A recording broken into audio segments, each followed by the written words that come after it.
Welcome to the latest printed press. I'm Aysen Djemal, bringing you news from the UK and over the world. First, the headlines for today. A man accused of throwing boy off Tate Modern balcony is named today. The teenager accused of throwing a 6-year-old boy from the 10th floor at the Tate Modern has been named as Jonty Bravery. The reporting restriction protecting his identity has expired as the suspect has now turned 18. Former BBC and ITN newsreader Pippa Sissons dies aged 77. The PM's new Brexit offer calls for backstop to be abolished. Boris Johnson has made a new Brexit offer to Brussels to replace the Irish backstop. The Prime Minister is proposing to abolish the current backstop in the UK-EU withdrawal treaty and to replace it with a mixture of checks at ports on the Irish seas and away from the border in Ireland. He has implored the EU to engage with his new plan, warning that a no-deal Brexit would represent a failure of statecraft for which we would all be responsible. Manchester City star Bernardo Silva has been charged with misconduct by the FA over a racist social media post about his teammate Benjamin Mendy. The Portuguese forward tweeted a photo of Mendy as a child alongside an image of a Spanish confectionery brand mascot with the caption, "Guess who?" The 25-year-old later deleted the post and insisted it had been a joke with a friend. Hong Kong protests continue as city reels from one of its most violent days. The 70th anniversary of Communist Party rule in China was one of Hong Kong's most violent and chaotic days. The city's police chief has said, until 1997, Hong Kong was a British territory. Since then, it has been part of China, but with its own system of law and government, known as one country, two systems. Hong Kong has a separate legal system. Rights including freedom of assembly and freedom of speech are protected. But those freedoms, the basic law, expires in 2047. It is not clear what Hong Kong's status will be then. And now, tonight's guest, Philip Chan, welcome.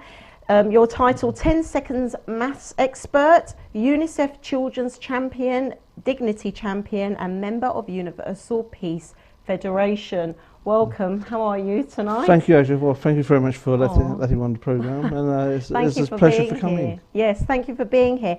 I mean, the first point of discussion that we've got here today is that we've looked at an article in The Guardian, and it's about maths education, which is your specialism, and they've posed a title, which I'm going to quote now: "Maths isn't the problem, the way it's taught is." What do you think about this statement? Do you agree with it? Absolutely. It's the system, and also it's how teachers been trained. Now, I've been a teacher for over 45 years, and I'm shocked at the way the teachers been trained. And also, you look at the UK education system, there are two major flaws in the system. Number one is every couple of years you have a new education minister. Yes. And he or she, for some reason, because the ego insists on changing sometimes system, that's nothing wrong with it. They need to put their brand on it, so they just change it for the sake of changing it. So that's crazy. Also, if you look at the primary and the high school system, at the primary level, the teachers expect to be specialists at maths and English, and 90% of the teachers are not a maths specialist, first of all, or science specialists. So therefore, your basics is not done properly. That's right. But when they actually go to the high school, the high school teachers expect them the things is done, and they discover so many times that it depends on where the schools are. Some schools are very lucky, primary schools, so the basics done well. Other primary schools are not very done well. I mean, in one particular area, I work with 24 out of the 28 primary schools, and the standards are so varied. The teachers are trying very, very hard. But if they're not good at something and they're expected to teach it, you know, it's like, you know, if you don't speak a foreign language and you're expected to teach it, you know, that is crazy. It is. And not only that now, I mean, I'm a secondary school teacher, and what we've now noticed is that because of the teacher shortage currently in this country, we're specialists in our subject, we're actually asked to teach other subjects Absolutely. because of the shortage. So it's actually seeping through into secondary education now, that exact problem that you've talked about. Yes. So because the system is all wrong, automatically that creates the stress factor already. Yes. And so you got primary teachers now sometimes teaching maybe 6 to 10 subjects, and the planning. You know, I can remember I did do teach at primary and secondary. The stress factor of primary teachers, I think, is far greater than the secondary, because you're planning across maybe 6 or 10 subjects. Yes. Yes. And you're working till 10 at night probably, at least. And most primary teachers will work, 6, 7, 8, 9, 10 at night easily, and sometimes over the weekends. Yeah. And then you expect to deliver a specialist subject that you're not a specialist. And I have seen so many teachers of primary school are teaching the maths incorrectly, or teaching a very inefficient method. And then it becomes very boring. If you're teaching that's very inefficient, rather than taking something like 10, 15 seconds to do things, it takes you 3, 4 minutes. And that itself is wrong. And also the fact that you've got a new education minister coming in at different times. Yeah. One of the best solutions, that was actually speaking to Professor Chris, is actually not having an education minister. At first that may sound ridiculous. No, I agree with you. As a teacher, I agree with you. But you see, if you look at anyone in any profession, it takes you years. As a craftsman, you take you years to become a craftsman. That's right. And then there's people who maybe are not experts in education being the head of it in and government. you've got to, head That's people right. dictating policy who have no experience in education. And in fact, if you look at the history of the British system, there's only one education minister that has ever had any experience of education, and that's Estelle Morris. Yes. And she resigned on the basis that she didn't feel that she had enough experience to do that job properly. And this is someone who's have educational experience, who understand how it works from the ground level, and she said she don't feel that she had enough experience. Take a simple case, the recent change in the primary key stage 2, they're now introducing teaching Roman numeral as a part of an official topic, and they've taken out a very important mathematics topics in place of that. Well, that topic, Roman numeral, is an interest. It's not. It shouldn't not be a compulsory topic. Yeah. You've got someone who don't understand. Now, also, if you look at the training teachers, the fundamental training, they're not taught how to identify learning style. Because in the classroom, you could take 2 parallel classes, you could deliver the same lesson. This class will go, wow. Same lesson, you go. They would react differently. Because the learning styles in that classroom is different. So therefore, a teacher needs to understand and to recognise, although their ability-wise could be the same level, but because the nature of the composition of the pupils. They have different learning styles, so they need to adjust that in terms of presentation. The content remains the same, but the delivery, so one size do not fit all, and this is what is wrong with the system. Is that the government insists one size will fit all. That's right. Well, some children are visual learners, others need to touch and feel something. Others are much better at the teacher modelling. I mean, there are lots of different styles, and that's right. And that's what makes it an inclusive classroom. Yes.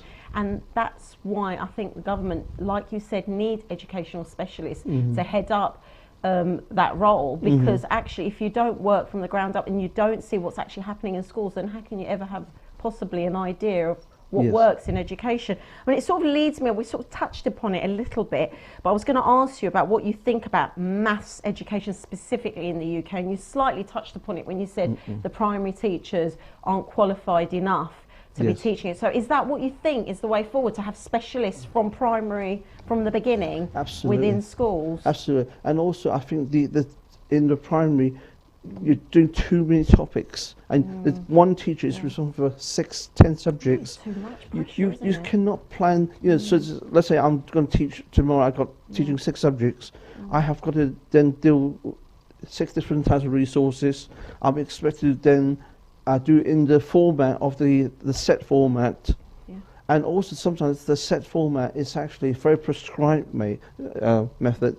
I can remember I actually left teaching and come back And when I left teaching, the national curriculum hasn't come into place. When I came back to teaching, that became a very prescribed system. It looks fantastic on paper, Yes. absolutely brilliant on paper. But actually, when you look at the working realities, and you think, that's crazy. Because what they did, then they split the maths into the 4 areas: number, algebra, shapes and space, and handling data. Yeah. So they said, well, in order to get a variety, you teach a little bit of each term. Yeah. That sounds great. But the trouble is then, let's say a topic that needs 10 lessons. So and also there's, each term there's only so many weeks. Mm. And if you're going to do little bits, but you don't finish the whole topic, then you do the rest, 6 weeks later, they have forgotten what you started. If you need 10 lessons and you only took 3, and you leave the other 7 lessons for a while 6 weeks later, those 3 lessons, the kids may not remember, so you got to start all over again. Now, before I left actually teaching, I could take a group of year 7 and 8, Yes. in the equivalent, and I could actually teach the 5-year course at that time, and I had people taking the GCSE then 3 to 4 years earlier than normal, Wow. and still achieving an A grade. And this is all ability you're talking about here? Also, it's mainly for set 1 and set 2. I've taken set 2 to actually done the GCSE in the 1 year instead of waiting till year 11. And that's an achievement, because that's the second set. I mean, it's not like they're top set students, and yet they're doing it a year earlier. Well, 4 years early. 4 years early. Oh my goodness, and with that's 100% amazing. pass. Wow. Yeah, and because I still cover the same content, but because I'm left in charge, then because sometimes I can see, well, these actually topics naturally link in. Yeah. You see, if you do things separately, I see. So you're almost a formula to the teaching, formula to teaching the maths. some topics have a natural progression.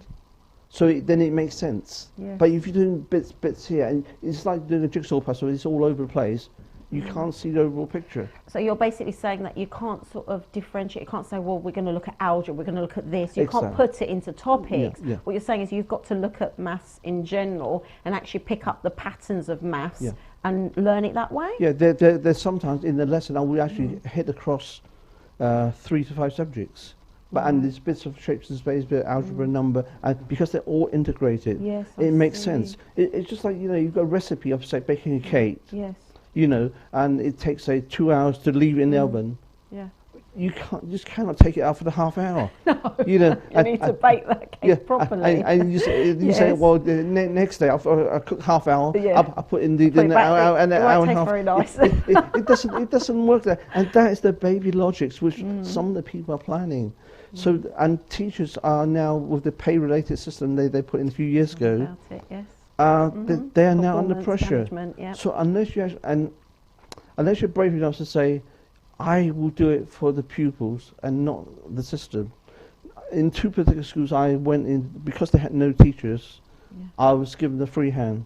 And I went there after Easter, so obviously between Easter and summer, it's only a short period of time before the GCSE exam. Yeah.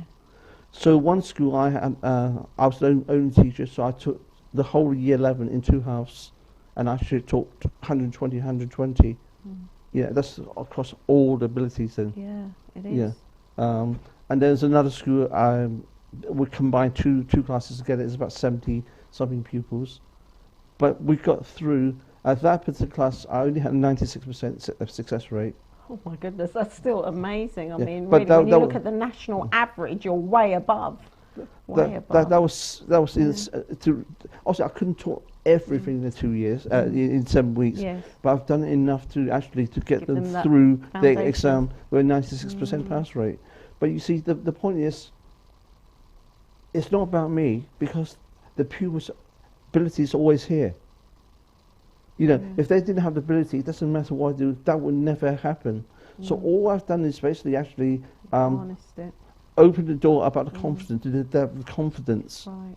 You know, and also what I discover my so-called claim of fame. Yes. You know, although I'm sort of the 10-second maths Yes, expert I was going to ask you today, about that. Tell us about the 10 seconds maths method. We want to hear about that. Well, my claim of fame is when I was at school, I was actually bottom in every subject, including mathematics.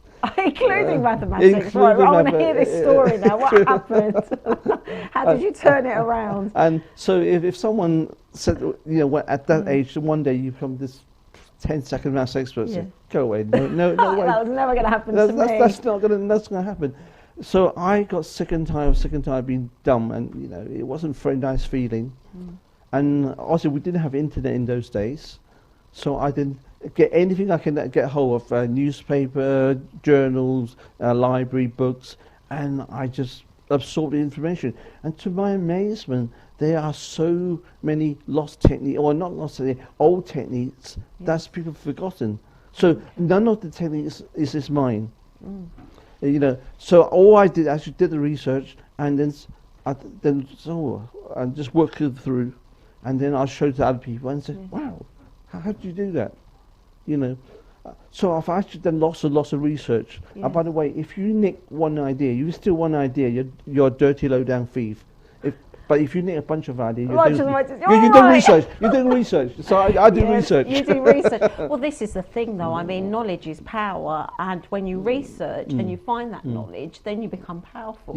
You harness that knowledge, really. So I think what you did was perfect. You had the situation. I think that's a real inspiration.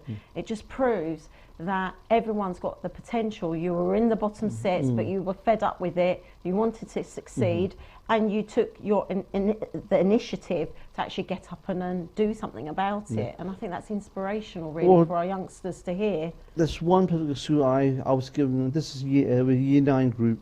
I was given the bottom set 7. Yes. And at the end of the year, when we did the test, every one of them got to had the equivalent dashes set become set 2. Wow. Now again, it's not about me. The ability's always been there. Yes. But again, because I went that situation, they had no maths teachers. They just let me have a free hand. So I basically covered the same content, not in the prescribed way. I did it my way, but because I didn't, you know, mix and match the way it makes sense and logical sense. Yes. They actually picked up and understand it, you know, because at the moment the current system is is too bitty, and that's just why you do the same topic in the first year or in the primary school, secondary school, and you do the same thing again and again and again, and you're basically working hard but not working smart. Yes, working smart, that's right. It's about utilising your time. It's not about repeating, but actually knowing what to target and then, you know, improving on that. I mean, we sort of touched upon this as well, and I want to ask you about mindset in education and lifting aspirations of young people, because I know that you are very motivational. You do a lot of motivational speaking, not only for youngsters, for big companies, but let's focus on young children, first of all, in education. Tell us about this mindset in education. What's that all about? Well, in the last few years, I also become a book mentor. So I'm very lucky enough. I've got 9 books out, of which 7 are on Amazon bestsellers. Okay. 2 years ago, I partnered up with a friend's son. He was then 13. That's Trey Sean Ben Salmi. At age 13, we actually co-written a book. It took us 4 days to write the book. And which is a very short space of time. That's amazing. And when we actually launched Amazon, the Amazon told us we hit the #1 spot in 2 hours, 11 minutes. Wow. But if I backtrack a few years to Trey Sean, you know, a few years when he was in primary school, he was a shy kid. He wouldn't even speak to his family. But to his credit, he said, okay, I have a huge challenge, but I'm going to take the brave step, stepping out, you know. And so, with the encouragement of his mother and the rest of the siblings, his mum got 5 kids all together. And the bottom line is, when they first started writing the book, the youngest was 3 years old. He actually finished his book just before he was 4 years old, but when it was published, and he was 4 years old, and this is actually, this is the young man. Amazing. That is the young man. Amazing. Yeah. So when he actually finished this book, you know, he was actually 4 years old. 4 years old. Yeah, but there was also we had one girl who's 3.5 years old. You know, This is Amir's sister, Yasmin. She actually completed this when she was age 10. So this is the young lady. Young lady there. She's now actually have gone on to actually, I believe, doing courses and so on. Trey Sean has now written 6 more books in the last 2 years. Just shows you, once you inspire somebody, Yeah. they can accomplish anything. Yeah. It's almost like the sky, you know, you look up and it's endless, really, isn't it? From such a very shy person that at primary school, Yes. he's now just turned 15 now. He's now got 3 businesses running at age 15. 15. At 15 with 3 businesses running at age 15. And I think next week sometime he's giving a talk at the Virgin Lounge to teach you how to buy houses, I think with only £1. Yeah. And he was this shy boy. This is shy, and also the thing he actually people say knowledge is power. That's not quite true. It's active knowledge that's power, and he was prepared to actually take the risks. Now, one of the thing how I changed from someone who's very very shy, and actually getting nowhere is thanks to one of my teachers, Mr. Roland Duff. So I've been trying to trace 3 of my teachers. I found one after 50 years. Mr. Duffy, if you are still alive, I think so. Shout out to him. Thank you very much. And if not, then I've been trying to trace his family. Say to you, with my grateful heart, I'm so grateful, Mr. Duff, for your encouragement, because you said 2 things to me that really changed my life. Yes. One, you said, if you honestly don't understand something, there's no such thing as a stupid question. But the other thing that really, really resonated with me, and that kind of lit the fuse, for me to go on, is he said, it's better to feel stupid for 5 minutes than stay stupid for the rest of your life. Which is a really, and I thought, wow, that is so true. And then what happened is, with that encouragement, for the next 2 terms, I was bugging people to death, my teachers to death. You know, if I didn't ask something, I was bugging to death. And you know, there was an incredible transformation in 2 terms. I went from set 10 in every subject to set 2 in almost every subject in the 2 terms. So really it's that belief. If you have that belief within you and you open up your mindset, so you don't have a closed mindset but you have an open mindset, then you can move forward. And I think that's a really strong message to give to our youngsters, to anybody really, is that you've got to, it comes from within. It's come from within. And also sometimes one person can actually make it. And in a family, I notice when I listen to the way a lot of parents are speaking to their kids, it's so negative. And I cry my eyes as, oh, please stop. You know, I can't say anything because they're not my kids. Not to be negative. But the amount of negative language, but we say, don't do this, don't do this. Yeah, rather than say don't, it'd be better if you've done this. So change your wording. Change your wording. You're still getting the same result. Yes. But just doing it slightly different. And also my granddaughter, who just turned 12, and this is her book, and she was an extremely shy person. Yes. And so she's now come out a little bit more since she's actually written a book. And that's because she's achieved something, and also, like you said, it's that encouragement, it's using positive language rather than negative language. Not saying you mustn't do that, but how about if we did this? So giving them an alternative. It's quite right. I mean, it just begs for another program, really. I think we're going to have to get you on again, because we've covered quite a bit today, but I think we need to cover a lot more. But honestly, truly, it's been quite inspirational having you here today, Philip. Thank you ever so much. And really, it resonates what you said, that last thing that you said about, it's better to be, not feeling so great for 5 minutes than the rest of your life. I think what you're saying is, take that plunge, have an open mindset, and anything is possible. And I think your ideas on educational are very, very inspirational. And I know that you do a lot of motivational speaking for not only children but for big companies. So I think definitely we need to carry this conversation on another day. But that's it from us, unfortunately, for today. We look forward to seeing you again tomorrow. That's it from us. I'm Aysen Djemal from the latest printed press. Have a very good evening from Euro Genç TV.